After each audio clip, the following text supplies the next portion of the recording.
This is the Nancy Stevens Lifestyle Show here on the New Horizon Radio. In association with Haversley, experts in the sale of lettings, estate agency and block management businesses. If you're thinking of selling now or in the next 5 years, get in touch. They're a friendly bunch at haversleygroup.com. Welcome to the Nancy Stevens Lifestyle Show, and today's show is extra special. My guest is one of my oldest friends, and by that I mean the length of friendship, not her age. She'll thank me later. Justine McNulty, she's the brilliant creator behind Wootton Wick Candles, and I can't wait to have a chat. I'm also diving into not one, not two, but three powerful reviews this week. The gripping courtroom intensity of Nuremberg, a movie absolutely everybody should see. Elizabeth Gilbert's raw emotional journey in All the Way to the River, and the secrets and lies of Wild Cherry. And for some levity, I'm going to be sharing my experience of the candle making workshop I did with Justine that left me smelling like a luxury spa and feeling oddly accomplished. And what in fashion's name have Vinted done with their sizing? Oh my God, I don't know what is going on with that, but it has confused the hell out of everybody. Anyway, settle in. It's going to be a fabulous show lined up now. And I went to Cineworld last week to see Nuremberg. Oh my goodness me. What a powerful, deeply unsettling drama about the post-war trials of the Nazis, the Nuremberg trials. I think most people have heard of them, but when I've told people about it, they haven't heard. I think the younger generation haven't heard of the Nuremberg trials. So this film goes a good way to sort of address that, because this is such a powerful film that absolutely everybody should see. So it's about a US psychiatrist, Douglas Kelly, brilliantly played by Rami Malek, who is psychologically assessing some of history's most notorious war criminals. And the first person that he's going to be sort of involved with is Hermann Goering. Extraordinary portrayal by Russell Crowe. I mean, just so unsettling, and so he's such a psychopath and so arrogant. It's one of his best roles in a very, very long time. He put on 60 pounds to play the role. His German accent is absolutely spot on. No hint of an Aussie or New Zealand accent there at all. But he was. It's incredible. And they've got this kind of cat and mouse relationship going on, and it's very uncomfortable. Quite a lot of ego there for both of them. Rami Malek's character wants to make his name. He wants to write a book about it, but he should actually be there to assess Goering's mental health state, which he is doing, but it is an ulterior motive. And obviously Goering is a complete narcissist and is playing him at his own game. So there's a lot of, let's say, cat and mouse. A fantastic cast, though. Richard E. Grant is the British lawyer. Leo Woodall is the interpreter, Howie Traced. And, oh, goodness me, it's just... It was a really hard watch, but also 2 hours just flew by. I didn't feel like I was being sort of bombarded with history, but it is an incredible film. It's beautifully filmed, deeply, deeply unsettling. And for me, I guess you forget, and we should never forget, those images when the camps were liberated of all the bodies, dead and alive, being moved, either camps or just the big piles of them, and what happened in the gas chambers and the sort of all the concentration camps that went on. And it was just, it's a really, really hard watch. But I think this film, for films like this, should certainly be on the curriculum. We should never be allowed to forget. And yet, here we are, I don't know, 80 years later, still discussing it like it's something that doesn't go on. It's ethnic cleansing. It's heartbreaking. It really, really is. Nuremberg is a serious, thoughtful film, one that reminds you that why watching history really matters. Book a ticket if you're ready for something heavy, precise and unflinching, but I think Russell Crowe will win an Oscar for this. It is an extraordinary film. As someone who's part Jewish, I guess it gets to, I don't know whether it gets to me more, but it just, this is my history, and I sort of think if I'd been alive then, I would have been taken away. My family would have been taken to the camps, and that really just kind of hits home. And you just think, how could that have happened? But it has happened. It had happened, and it, God forbid it ever happens again. But Nuremberg is a really, really powerful film. Definitely worth a watch on at Cineworld, Milton Keynes. And next up, I've got another deep subject matter, actually. Elizabeth Gilbert's All the Way to the River. I'd never heard of Elizabeth Gilbert until Eat, Pray, Love, sort of, the film was really, really popular, but I didn't sort of really know about her as an author. I thought it was kind of a one-off, but this new memoir is, oh my God, I needed to lie down after this. It was probably one of the most intense things I've ever read. It's a raw, deeply personal account of sort of love, addiction, grief, and codependency, and it doesn't shy away from the darkness.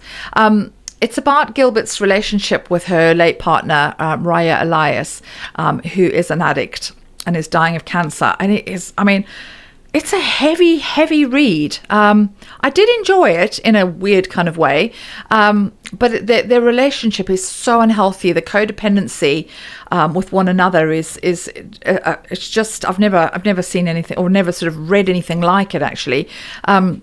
But she got so desperate, she actually wanted to kill Raya because she just didn't know how to cope with the fact that Raya was so dependent on her and made her feel so guilty every time she left the house, or she wanted her to get drugs for her. And she was a complete addict. And, when I say addict, I mean painkillers, fentanyl, cocaine, and alcohol.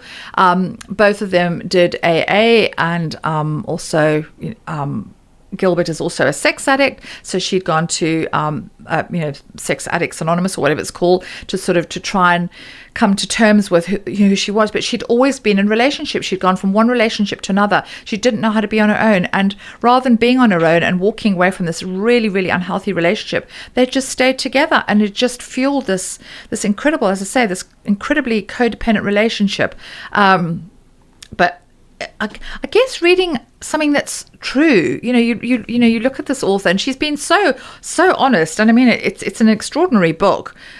She doesn't pull any punches about, as I say, her addiction to sex and love, and I think that's quite a brave thing to do, actually. I know she sold millions of books writing about it, but again, it's so deeply personal.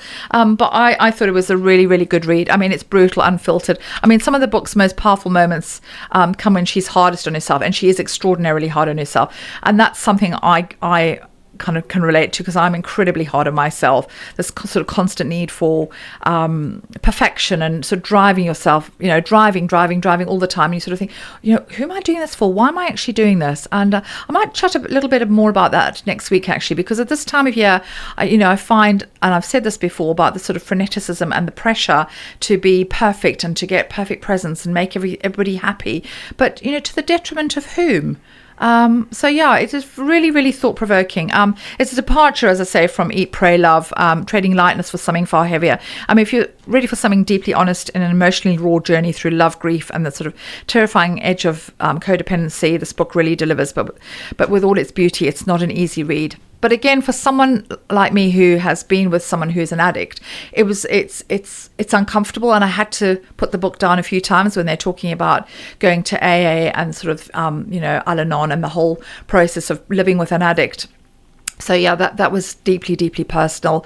But again, and I've said it before, Al-Anon was incredibly helpful when I was going through a really difficult time with my ex-partner who was an addict. And Al-Anon is there for people who are afflicted by alcohol and the effects it has. And so whether you're a partner or a family member or a sibling, so it is there. And I think at Christmas time, I really sort of say to anybody who is struggling with alcohol or any form of addiction that, there is help out there. AA is there. The 12-step program seems to be the only one that absolutely works. That both of these women had tried every single program, and the 12-step program has been going on for nearly 100 years, and there's a reason it works. It is so successful. So, as I say, if you are at this time of year when there's pressure, drinking and families and, pressure, etc., Al-Anon and AA and, other sort of support organisations are there. But as I say, Elizabeth Gilbert's All the Way to the River is an extraordinary book of love, loss and liberation, available at Waterstones, Milton Keynes. And something a bit lighter, but very annoying. Vinted have thrown a sizing grenade into the fashion universe, and no one is quite sure why.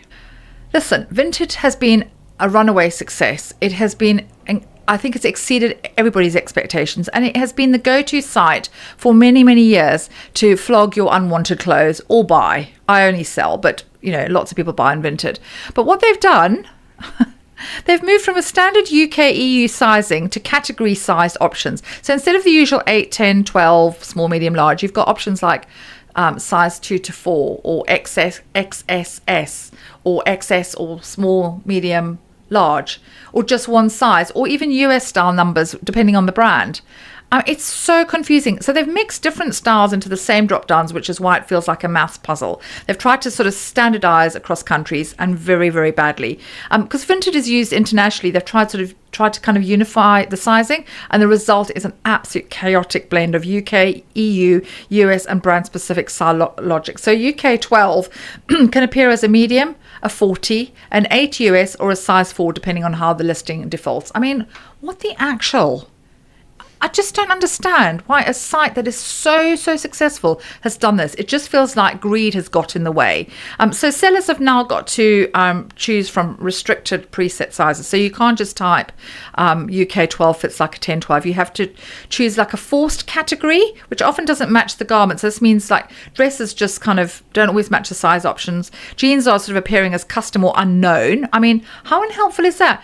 I mean, shopping is difficult anyway, and as I'm always banging on about the lack of consistency of sizes in the shops, we really don't want this on Vinted or online. So again, I don't understand. So anything that's become sort of oversized has become an absolute nightmare, and it's sort of because vintage items don't fit the categories either. So it's caused massive inconsistencies. So buyers are complaining that sort of a listed medium arrives as a 6, a UK 10, or is actually a 14. I mean, I don't know. I'm absolutely perplexed by it. I mean, the algorithm is sorting clothes by random guesses. So you now have to search UK sizing, EU sizing, small, medium, and large. I mean, I just don't get it.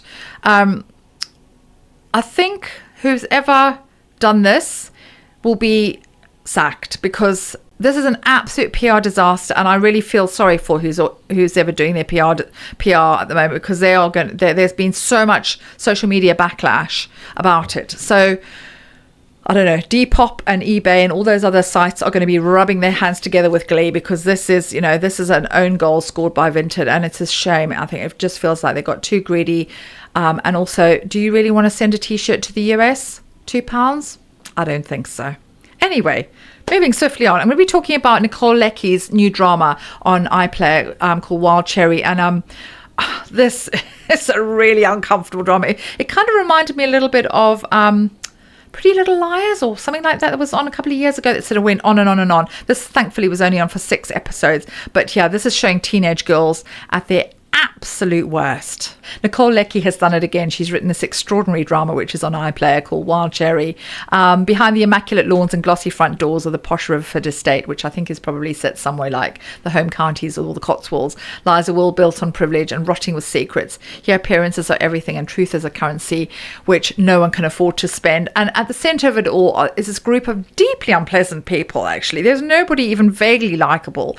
It's all very glossy, as I said. I mean, the location is outstanding, and the houses, oh my god, I mean, kitchens with islands bigger than my whole house. It's just incredible. But yeah, all these women, it sort of centers around 2 women, well, quite a few women and their teenage daughters, and they're all at a private school, and there's a lot of illicit photography going on, shall we say. And I don't want to spoil it for you, because it's not a new premise, but it is, because we do hear a lot about young girls being coerced into sending photographs of themselves or videos, but actually it's the girls that are doing the coercion, and that's what's so dark about it. These girls look like sweetness and light.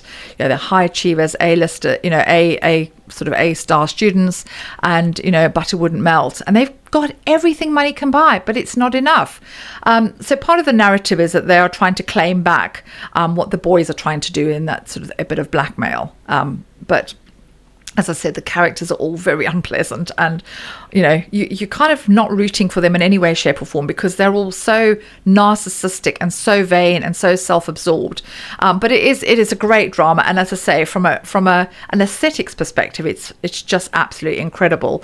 But as I say, it reminds me a little bit of, I think it was called Pretty Little Lies or Secrets. It's all about lies, and everybody looks like they've got this incredible life, and they're living in these say amazing homes and driving these beautiful cars and having these perfect holidays, but actually it's all a facade. Nothing is as it seems. So all the money in the world is not buying anyone any happiness, because they're all deeply, deeply miserable.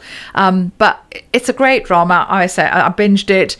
If you've got nothing else planned, I do recommend it, but you'll want to binge it because you'll want to find out. But as I say, Nicole Leckie has written this brilliant drama, and she stars it in herself. And she herself is not the character you think she is. I mean, you kind of know that she's got a backstory, and I'm not going to spoil it for you, but the sort of the way it ends is just a bit of a cliffhanger. You're like, oh wow.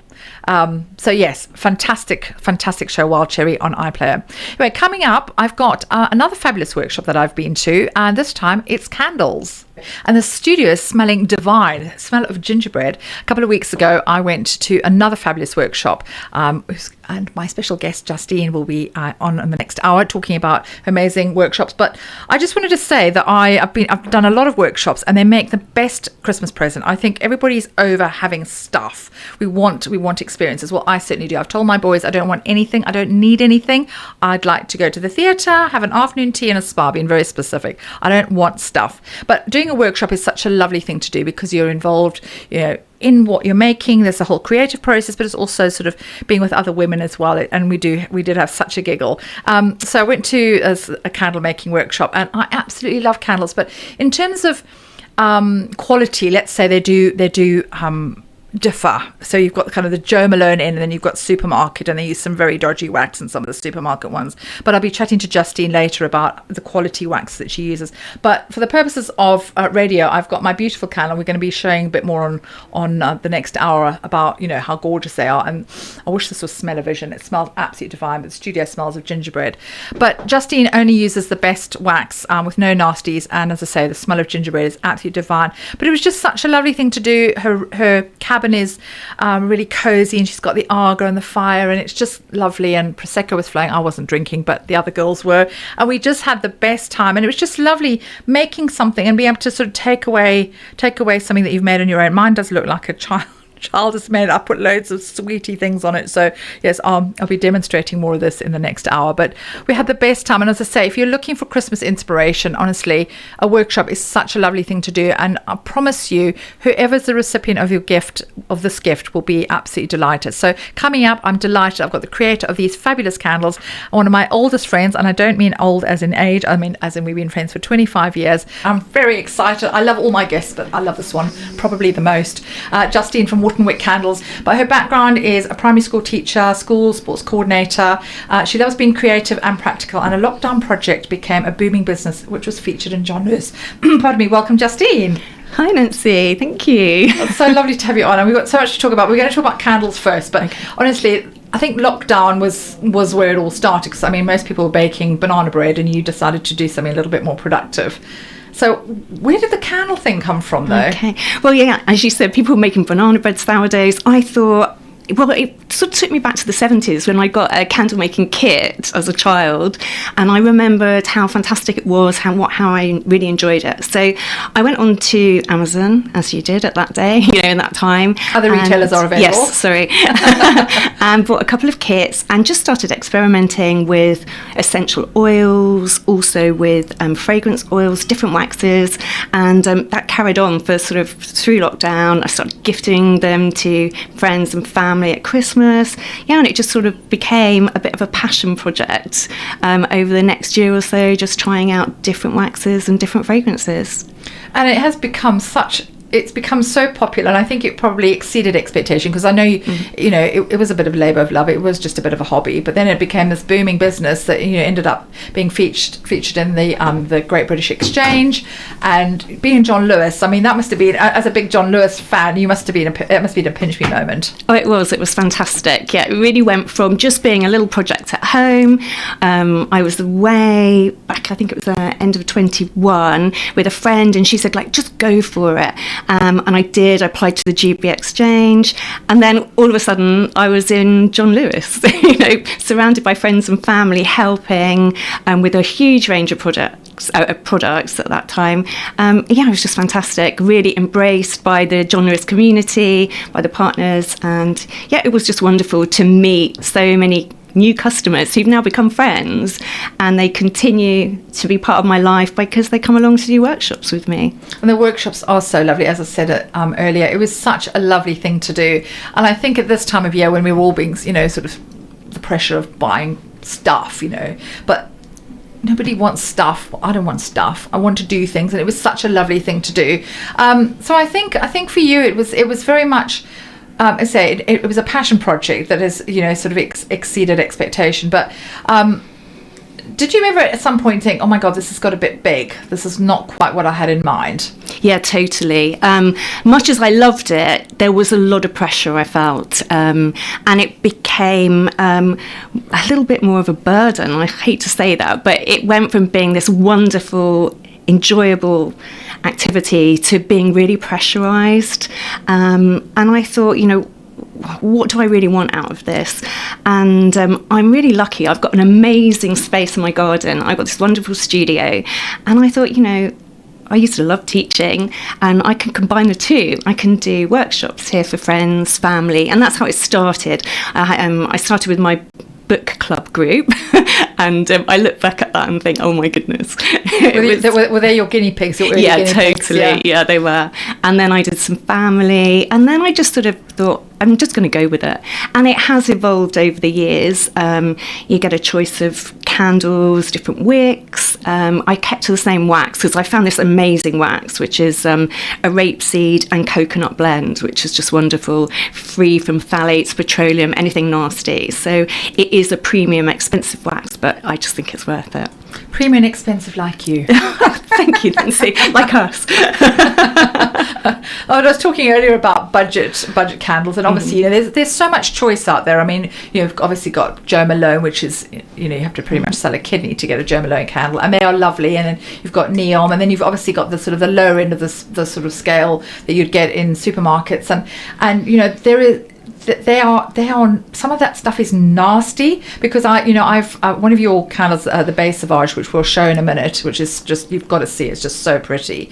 I've got one that's very similar from, I can't even remember where I got it from, and A, there's no comparison with the smell, but B, kind of the residue from when I've burnt it is, I'm like, there is a lot of nasty stuff in there. So you can tell that your candles are premium, just by the very fact that once you've burned them, you think, okay, well, that smells a lot nicer, but it's also the aftermath. It's a bit messy with it, the less expensive candle, shall we say. Yeah, no, I agree with you. There is certainly a candle for everyone out there. So whatever your budget is, there's going to be something that you can afford and you can enjoy. Obviously, I'm going to extol the virtues of a vegetable wax, which is healthy, clean burning.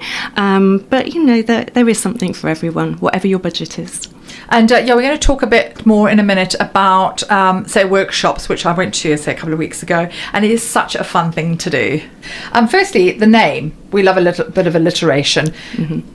Explain where this comes from for those us who don't know. Okay, so Wootton Wick. It was quite simple, really. It's not that much. The best ideas always are. So I live in Wootton, Bedfordshire, not the Northamptonshire one. And Wootton and wicks, wooden wicks, cotton wicks, linen wicks. Yeah, it just sort of grew from that. But it rolls off the tongue beautifully, and we love a little bit of alliteration, actually. And I think sometimes the best business ideas are ones that you don't spend hours thinking about. I remember when I started my business like 25 years ago, and honest to God, I mean, the drama that that I went through, and this is before we had AI or any sort of help, and it took weeks, months, and then eventually came up. I was listening to a song called Altered Image, and I remember I loved that song in the 80s, and I thought, well, that's what I was doing, is altering people's image. But when I'd stopped thinking about it, it suddenly came to me. So the easiest idea, are the best. So, and it does what it says on the tin. Yeah, absolutely. So for the purposes of the camera, I've got this. Where am I showing? There we go. Oops. Here we go. How beautiful is that? So I made this at the workshop at Justine's the other week. Yours doesn't have to look like that. I know mine looks like a 5-year-old child made that. It's only because I haven't actually grown up, and I love lots of sparkles. just to say, you have to take all these things out because they will just explode. So you can leave the candly bits in, the wax bits, but the pretty stones you have to take out. So, but that was me just being excessive as always. But anyway, show us what you've got there, Justine. Okay, and I've got here, this one is a Beige Sauvage candle, that's the fragrance, and it's in a beautiful iridescent vessel, glass vessel, which you can use afterwards, you know. Just to show you as well, toppings here, I've just gone for wax flowers, so I don't have to take anything out. If you're a bit lazy like me and you came along to a workshop, you didn't want to have to take everything out, you could just do wax flowers, wax detailing, and it just melts once you light the candle. It's so pretty. That whole mother of pearl thing is just, it's just divine. But the I was going to say the flavours. I've got food on the brain because of the gingerbread. The smells are so beautiful. I mean, my favourite one is gingerbread. That's what that one is, isn't it? And that's what they look like. They don't look like mine. Yeah. They look like that. Yes. So if you were to come and do a workshop, you would make a rose gold tin candle with a wooden wick. And this is a booster crackle wick. So I don't know if you can see that. It crackles as it burns. It's really lovely. This, again, it's not smell-o-vision, but gingerbread, it's just gorgeous. Travel candle like that, easy to do and easy to take away with you. And then use, again, pop trinkets and things in there. Again, this is such a beautiful vessel, the iridescence one. I hope you can see that there. You could pop a tea light in that afterwards. So all of these things are reusable, which is great. That's what I'm really proud of. All of the products, can be reused and repurposed, which is wonderful. And that's the whole, that's part of your ethos is that, it's sustainable products reused and, using the best quality wax. So, everything is as ethical as it can be, isn't it? And you've got some beautiful oils there. I mean, how do you choose all the different smells? I keep wanting to say flavours and smells. I mean, what one is that? So I brought this with me, which is a pre-blended fragrance oil from one of my suppliers. This one is rock salt and driftwood, which I love. It is my favourite fragrance. And if you looked on my website, I do have a little bio, and the reason why I love it so much is I've got 3 boys, and we used to spend so much time in the summer, also, winter times, just going for walks on the beach, and this reminds me of that. It just takes me straight back to running along the coastline and just enjoying wonderful walks with them. So, it's funny, isn't it, how fragrance just sort of takes you back to a certain place. It's very evocative. And that's what we try and do, have lots of different fragrances available so that people can find a fragrance that just transports them back to, a place or a moment in time. Yeah, as you say, smells are so evocative, and I think, didn't you name the candles after your boys? Yes, I did. I thought that was such a cute thing to do, and my boys love that one because it's quite a masculine smell. Actually, it's really lovely. I mean, I love the gingerbread one, but I'm probably going to get a combination of the gingerbread and the rock salt and driftwood for them for Christmas, because it's kind of it's a yearly present, and they absolutely love it. And you wouldn't think boys would be into candles, but my boys absolutely love your candles. So it makes such a lovely Christmas present. And I'm guessing at this time of year you're getting really busy with Christmas workshops. Yes, I am, which is really lovely. So this weekend, last weekend I went on tour. So I went to a shop in Bedfordshire where I did a workshop. I don't usually do that, but I've known Maria for a long time, so I went along to that. But this weekend I've got Beth and her group returning. I think this will be their 4th visit, which is incredible. And then in the afternoon I've got a group of 8 local ladies, so they can just walk up the road, come and have a glass of Prosecco. All 3. However, I'll just keep it flowing. And they've got some nibbles, and they're going to make a really gorgeous Christmas bauble candle. So that will be, they've got a choice of silver, gold or red. So something a bit different, but really festive, and something lovely for them to take away with them. And as I said, a lovely Christmas idea. So Justine, we were talking off air about sort of base notes, and I guess that's sort of a similar thing to wine. Not that I know anything about wine, but I know that that's terminology used. I mean, is that a thing? And also, I guess candles smell differently when they're not burned as opposed to when they are burned, and sometimes can you buy something and it doesn't smell like you think it's going to smell? Yeah, totally. So when you go to buy a candle, when you smell it, you're smelling the cold throw. So this is it, it's not lit. So you're smelling something that draws you in, and it's when you get it home and you light it, that's when you get the hot throw and the real benefit from the candle. But with all candles, they would be a blend of top notes, base notes and mid notes. So it's the top note that draws you in, the mid note or heart note that gives you some sort of longevity, but the base notes are really what grounds your candle, and that would probably be things like wood, cedars, tonkas, something that's stronger, and it will ground your candle and keep that fragrance lingering in the air. Gosh, that's really interesting and quite deep. Who knew there was so much that went into it? And I guess, do you ever become desensitized? Because obviously you're smelling these candles pretty much every day. I mean, I know when I did a stint as a perfume girl, ended up with a permanent headache. But I know that we, smell coffee to get rid of the, to get rid of the smell of the perfume, because it's a lot. Is that something you do as well? Yeah, totally. It is really like a perfume counter. I've got so many fragrance oils back at the studio, and so as a group, if you come in and you're pouring candles, as you smell the different fragrance oils, you can then pick up a little tin of beans, have a smell. It clears your olfactory senses and your system, and then you can start taking on new fragrances.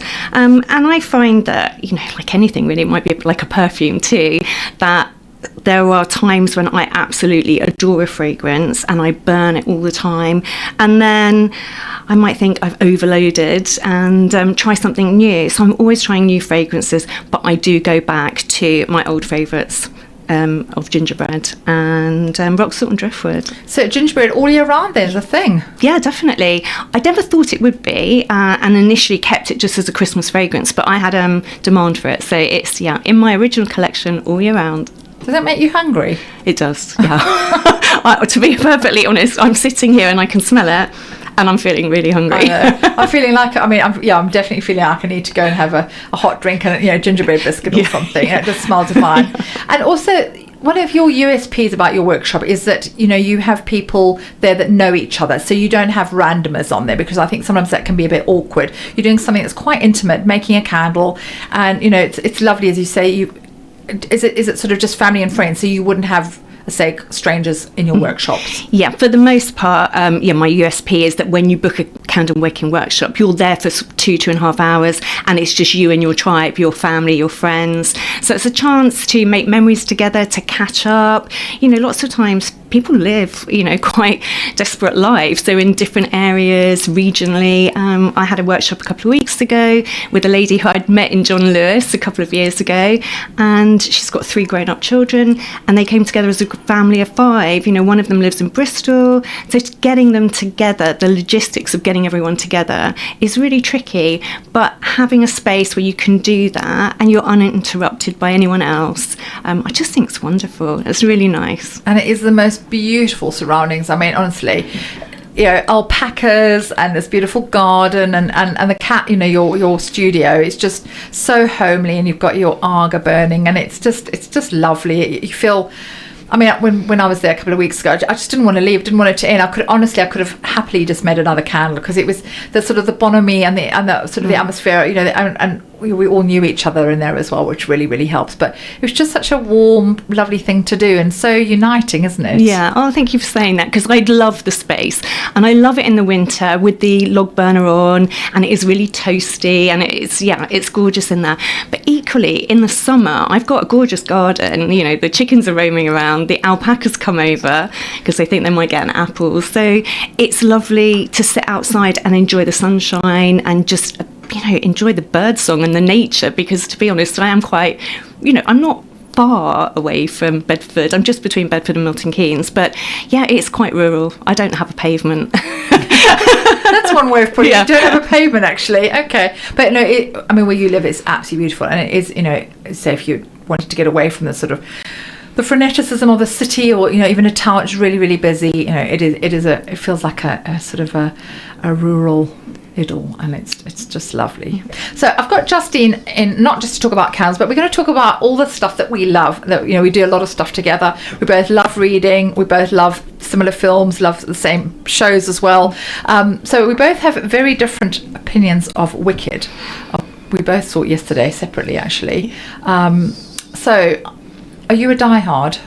You're a diehard Wicked fan? I love the films. I have to say, I didn't really love the stage show. Totally agree there, with you there. Yeah, really sad actually, because I grew up with The Wizard of Oz and loved it, and just thought I'd easily transfer my affections to Wicked, and no, I didn't. No, I was the same actually. I mean, when I saw Wicked, the stage show, probably 15 years ago, Benji and I went together to Milton Keynes Theatre to see it, and he was terrified because it is quite dark, let's be honest, and he was crying by the interval. He's going to kill me for saying this. And he wanted to leave, and I said, we are not leaving, because at that point I was not reviewing, I was paying for my tickets. I said, we are staying, we're going to watch this damn show. But he was, I think I did traumatise him, but he was, we didn't enjoy it. We stayed, and then I never really got what all the hype was about. And everyone says, "Oh, Wicked's their favourite show," and I was like, "I'm sorry, but I'm going to have to disagree." And so you're obviously the same, but we both love the film. I love The Wizard of Oz. I did The Wizard of Oz. I think it was one of the first shows I did at school. And in fact, I was actually, I remember one of my lines was, "Enter into the kingdom of our good Queen Glinda." Glinda. So that was my one line. But that, so The Wizard of Oz was one of the first shows I ever did, and very beloved film. But it's sad. I mean, let's be honest, it's a sad story, isn't it, really? It's quite dark. Yes, yeah, it's dark, yeah. But I absolutely loved the films. I can't believe it just transported you. Well, it does. It transports you to just another world, doesn't it? Incredible. And the interaction between the leads. Yeah, I mean, we've got to talk about the leads, particularly one lead, Jonathan Bailey. Oh my God, my ovaries were properly twitching last night when we had the shirt off scene. He's just the most beautiful man on the planet. I mean, he's just one sexiest man on the planet, and quite justifiably so. But joking aside, he is such an extraordinary actor, a brilliant singer, and he just comes across. I know you kind of know of him. You've got friends or family who know him. Yes. So I'm very jealous of that. Yeah, there's a family connection with my stepmom and her sister. The children, as in Jono and Liz's daughter, grew up together and went to dance classes together. So they been to each other's birthday parties and things. So there is a little connection there. Jono, that's very intimate. No, but he's lovely, and he had green contact lenses in when he's playing Fiyero, and oh my God, I didn't think he could look any more gorgeous. But joking aside, Cynthia Erivo and Ariana Grande are just extraordinary. I mean, it is. I didn't love the second one. I thought it was way too long, but they are so extraordinary together, and the chemistry is just, it's. I've never seen anything like it, and the way their voices blend together. I mean, the first film was 3 hours, and it didn't feel like 3 hours, but I did feel like the second one was a slog. Yeah, no, I will agree with you on that one. Yeah, the first one just flew by. Last night, watching the second production, it was probably 20-30 minutes too long, in my opinion. But like you say, I love the interaction. I love their voices are incredible. Yeah, it was just a wonderful, really fantastic film. It's a real spectacle, though, and the special effects. I mean, for me, as someone who is a dopamine dress and loves colour, I mean, it's featuring my two favourite colours, pink and green. Just wonderful. And I mean, Ariana's dresses seemed to get bigger and bigger and bigger, and she was a proper Barbie doll. And I did love that from a cinematography perspective. It's just so picturesque. It's very clever. Yeah. But you said it should have been 20 minutes shorter. I say an hour and a half. It really did not need to be that long. But I'd be interested to know. Drop us a line. Let us know what you thought of Wicked. I'm going to be reviewing in a little bit more detail next week, but mixed reviews. I think it's received. I loved the bit where she just went through her apartment and you saw her walk-in wardrobe, and it was just pinks and lilacs and fluff and frills, and it was just gorgeous. That's my dream. That's a dream. But we also do love books as well, and we do read the same sort of books. And this is. The names are Florence Knapp. This is probably the favourite book of the year. I mean, is this a book club book for you? Yes, it was, yeah. Yeah, I mean, I got this up from Waterstones a couple of months ago, and I raved about it, and it's doing really well. I mean, the premise is I'll read it. Tomorrow, if morning comes, if the storm stops raging, Cora will register the name of her son, or perhaps, and this is her real concern, she'll formalise who he will become. It's 1987, and in the aftermath of a great storm, Cora sets out with her 9-year-old daughter to register the birth of her son. Her husband intends for her to follow a long-standing family tradition to call the name after him, but when faced with the decision, Cora hesitates. Going against his wishes is a risk that will have consequences, but is it right for her child to inherit his name from generations of domineering men? The choice she makes in this moment will shape the course of their lives.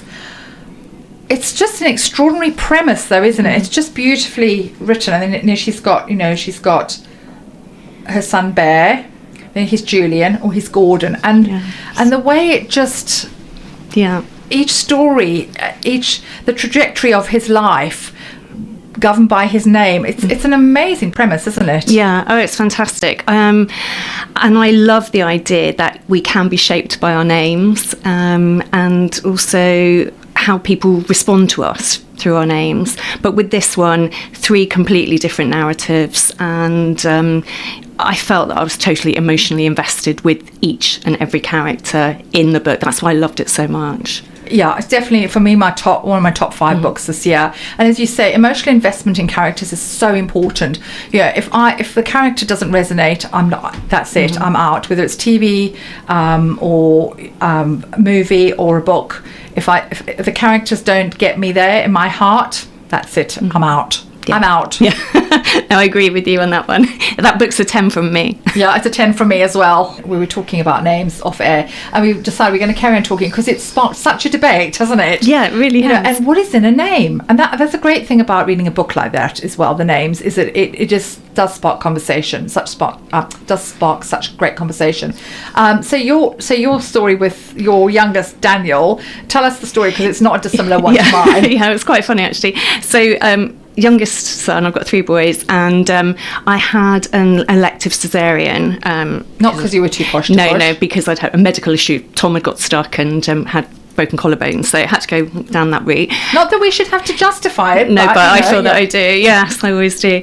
So I was out of it, and baby arrived, and my husband said, "So we're going to call him Dan." And I said, yeah, whatever. Yeah. And so did all the phone calls. And when I woke up sort of like a day or so later, I thought, I'd actually quite like to call him Charlie. It's too late by then. But Dan was a great name, and he was named after his great-grandfather, which is wonderful. But yeah, The thing is, and he is such a dad, because he's not a Charlie at all. And this the same thing happened with Henry, my eldest. Henry, I had an emergency cesarean, and I was very ill. I mean, we're talking almost died. Half blood loss, hemorrhage. It just a terrible experience. So I really wasn't in it. And I have epilepsy, and I had a fit, and it was just terrible. And my husband, Justine and I both divorced. We're not with our husbands. Nothing to do with that, though. Just to clarify. But my husband at the time, and I've not had a husband since. He called him Henry, and when I came around, it was like, this is Henry John. I was like, oh, okay, I've got no say in this. And again, I was non-compos mentis, really, really not very well at all. We tried out other names before. We tried out Max and Tristan or whatever, and none of them sort of resonated at all. But I mean, he was a Henry, but to be honest with you, I didn't have a choice, and Henry was a family name. It was his grandfather's second name, and he is such a Henry now, isn't he? Mm-hmm, definitely. And he was never a Harry, because obviously Harry is a derivation of Henry. But that our boys are the same age. They grew up together. That's how Justine and I know each other. But during that time, those names were so popular, weren't they? Yeah. I look back at that time, and I think so. I've got a James, a Tom, and a Daniel. They've got a cousin called Jack, and I'm trying to think what their 5th name, but they were all in the top 5. So yeah, very common names. It was weird, because when I had Benji, I assumed I was 19% sure I was going to have a girl, and I had a scan, and it said he was a boy, and I was like, are you absolutely sure? I can't, I think it's because I really wanted a girl, and Benj knows that. But he was always going to be Benjamin. I'd always wanted a Benjamin, and I had a dog called Benji, and he's always said, Mum, why have you named me after your dog? But he's just a Benji, and if you know Benji, he's Benji with a Y. But you definitely are your name, and I hated my name at school.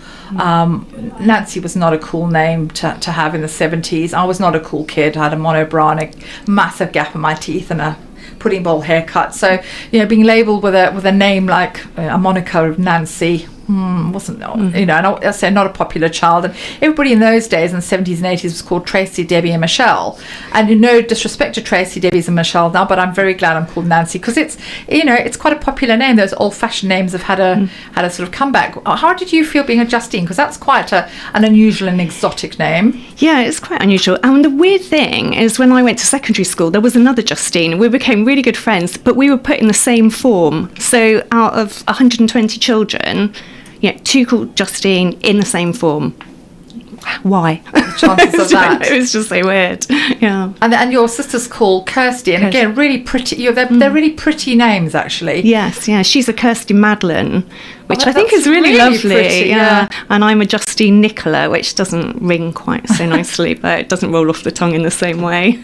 Yeah, because I'm Nancy Ann. It's hyphenated, but it's such a mouthful. And I remember my cousin, when he was little, he couldn't say Nancy Ann. He used to call me Ancy Wan. And for years I was Ancy Wan. But I think names do define us. And I think I've got an unusual name, and I'm quite an unusual person. So there you go. That's what's happened. But yeah, very interesting, and it's great when a book makes us talk, makes us spark conversation like that. Changing the subject, though, we both are massive Strictly fans, aren't we? Super fans. Yes, yeah, absolutely. Can't wait. Saturday night. And we've got our sparkle on today in the studio. Yeah. Justine's going full on sequins, and I've got sparkly skirt. And it's been a really interesting series, because that leaderboard has been, up and down like a nun's nightie. I mean, nothing predictable about it this year at all, is there? No, it really, it's been great. I've loved tuning in every week and then watching the results show on Sundays. Which we know it's filmed on Saturday, honestly. Yeah. Seriously, they need to stop with this pretend, this facade. It's irritating. And Tess dropped a massive clanger last week, because the auto cue went off, and then she said something about tonight's show or something, and she meant to say Sunday. So, yeah, it's just silly. Anyway, but it's been a great show. Some real standout dancers this year. I mean, who's been your favourite? I've loved Karen. I think she's got just amazing stamina. You can see that from the football side of things. But fast feet, she's incredible. I love it when she comes on. Yeah, I would agree. Karen is my favourite as well. She's so humble, and she genuinely, when she's getting the feedback from the judges, she really you can see she's very she takes it to heart. So if it's a bit critical, you can see she's upset, but she's also thank you so much, I appreciate your feedback. She's very gracious. But my God, that passo last week, utterly mind blowing. I mean, that was, for me, it was the dance of the night. It didn't get a 40, Craig. Or why did you not get your 10 paddle out? What was that about? Yeah, I don't understand that either. It definitely was a 40. It was incredible. Yeah, so much drama and passion. Yeah, she was amazing. Just loved it. And Lewis's, was it a Charleston he did, or was it a jive? It was a Charleston, I think. It was a Charleston, and they had these matching pink suits on him and Catchy, and it was incredible. And again, he is a phenomenal dancer, but for me, Karen is my one. And everyone's going, oh, they've already danced before. Yeah, but it would be a very boring show if none of them had any dance experience, because you'd have complete novices, and it would be just car crash telly. So I think it's good to have a mix. And I'm so desperately sad for Lavoie. So sad. I mean, she desperately wanted to dance at Blackpool, and it wasn't to be. But yeah, it was such a shame, because she was through, wasn't she? And that was her chance to shine and to be on the stage at Blackpool, but in the dance hall. But yeah, such a shame. But at least she was there, and she could share the experience with them. And her star is definitely in the ascendant. She's going to be playing Miss Hannigan and Annie next year, and that's been incredible. So I'm very happy for her. But yeah, we'll come back with some more. We're going to talk about more candles, and we might do a little Strictly dance at the end if you're really lucky. It's been such good fun. We could have talked about all sorts of things, because we do a lot together. So did we see Nuremberg as well? Yes, we did. We saw Nuremberg. We're doing a couple. We're going to London. I'm going to stay with you in London, so that's exciting. So I'm sure we'll get up to mischief in London. So, but yeah, we do a lot together. So yeah, maybe we'll make this a regular thing actually. Books, movies, and bit of theatre. Yes, yeah, because we both love the theatre. But anyway, so joking aside, serious heads on. Definitely cannot recommend a Wootton Wick workshop highly enough. Honestly, it's the best the best experience. How can people find you on the socials? Oh, well, thank you, Nancy. Yeah, you can find me on Instagram at Wootton Wick Candles. I've got a website, woottonwickcandles.com. If you are interested in booking a workshop, have a look on my socials, because it will give you an idea of what happens behind the scenes and what you can create. And just DM me. That's probably the easiest with dates, and I'll sort out my availability and we can come and organise something together. Oh, it's a lovely thing to do, and I will be posting from when I did it. So have a look on my socials as well, because so we did have such fun actually. And I just wanted to. The thing is, you're such a great teacher. 'Cause, you used to be a teacher, and it was so lovely to watch you in action doing your thing. Because obviously we've been friends for 25 years, and I've I know that was your other life. But to see you talk so knowledgeably about candles, and you're so passionate, it was wonderful. Yeah. Oh, thank you, Nancy. The funny thing it was actually my birthday, so I'd had a couple of glasses of Prosecco. You did very well, considering. No, it's lovely, and also thank you for 25 amazing years of friendship. You've been there for me through thick and thin, haven't you? Yeah. A really amazing friend, and I'm very grateful for our friendship. I'm trying not to get emotional now, but no, you've been there. You swooped in when I've been really at my lowest, and scooped me up and bought me food, or taken me out when I broke my foot last year. And you're just this was what friendships are about, and female friendships are so precious, and particularly this time of year. Reach out to those you love, because it can be a lonely time. So thank you for your friendship. No, thank you, and it's absolutely mutual. It's been great, 25 years and counting. I know. It's nice that we've got so many shared experience and happy memories together. Absolutely, and many, many more. And next week's guest, I've got another amazing person. I've got the wonderful Elsa Pecci, who's going to be helping us navigate hormone balance for the festive season, because let's be honest, it's, as I said, it's quite a stressful time. Elsa's amazing. She's a friend of the show, not a friend of Dorothy's as far as I'm aware. No, I'm joking. But no, Elsa's a friend of the show, and I say we'll be talking all things sort of menopause, exercise, hormone, so how to deal with our hormones at this really, really quite stressful time. Hopefully it won't be stressful, but Elsa's always got some amazing sort of hints and tips, so do stay tuned. So until next time, stay fabulous, stay curious, and remember, your life is your style. See you next week. This is the Nancy Stevens Lifestyle Show.